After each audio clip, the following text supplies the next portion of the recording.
everybody. My name is Connor, and by show of hands, does anybody know the tale of Noah's Ark? Oh, fun! Noah's Ark is an example of a myth, and by extension, mythology.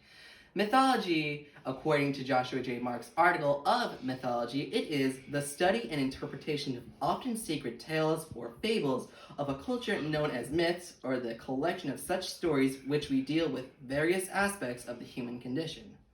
What it translates to is how we viewed myths back then, and how we try to contextualize most of the things in the world today back then. And in order to understand these myths, these themes, these points of view of these cultures, we have three types, being the creation myths, the underworld myths, and the contextual myths. Starting off in the creation myths, we have the ancient Greeks and their theogony, written by Hesiod. In it, it has the grand telling of the ancient Greek world, and it's mainly famous for the creation of ancient Greece. In it, we have Gaia and Uraeus creating the Titans creating the Olympians. But in a prophecy, the Olympians were said to overthrow the Titans, and in order to combat that, the head Titan, Kratos, ate the Olympians, except one being Zeus. And Zeus overthrew the Titans and then brought humanity.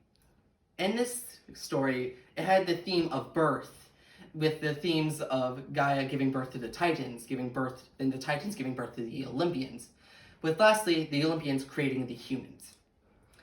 Then onward to Mesopotamia with the Epic of Gilgamesh. In it, Gilgamesh is the half-god king of Ur, and there's adventures following him. But in it, it says that the gods were already created along with the heavens and earth, but they created the humans in order to make it more hospitable, in a sense. Lastly, for the creation myths, we have Mesoamerica and the Aztecs and their 5 sons, which are various gods. And for the last son, in order for that to be sustained, the humans have to sacrifice themselves in order to keep the sun sustained. With those many themes of humans giving birth, such as the gods giving birth to other gods, humans and giving life and death with the sun, we go on to death. In the underworld myths, we have the myth of Sisyphus. In it, we have Sisyphus, whose boulder is most famous for is pushing the boulder up the hill, and that boulder falling down the hill, and then it resets again. But in order for him to get to the underworld, he cheated death, and the boulder represents absurdity of life. In accordance to the editors of the Encyclopedia of Britannica's article of the myth of Sisyphus, we have the first step an individual must take is to accept the fact of this absurdity. And from Greece again, we go to this time to Japan. In it, we have the tale of Izanagi and Izanami. In it, Izanagi and Izanami were the head gods of the Japan cult of God, the Japan gods. But one tragic day, Izanami dies, and she goes to the underworld. But in order to get her back, Izanagi goes to the underworld to see her, which is very similar to the myth of Orpheus and Eurydice. She turns out to be an ugly beast, and she cannot go up to the normal world or the god's world. And what she says to her husband is, "I will kill 1,000 humans," and then Izanagi says back to her, "Then I'll create more humans." But this is the theme of death, but in death can come life.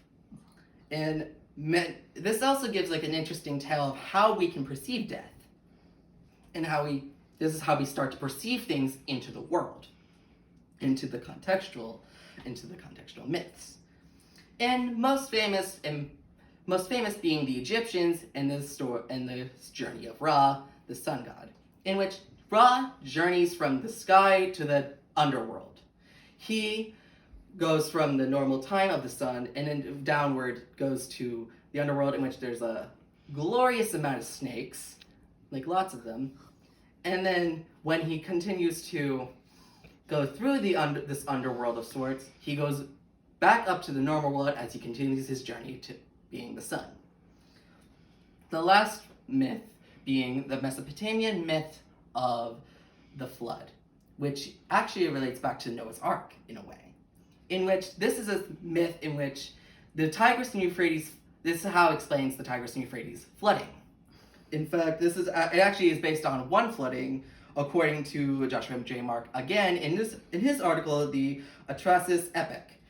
While flooding archaeological and geographical evidence has shown such flooding was clearly common occurrence, it is speculated that a particular memorable flood, year 2800 BCE, served as the basis of the story, in which actually Noah's Ark is based on that story as well.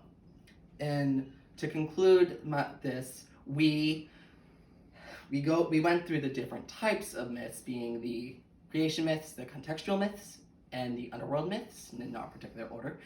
And to wrap it up, more or less, we use these myths as a way to see how we perceived many things, how we comprehended things, how we comprehended birth, death, the sun, more on. And that concludes. Thank you.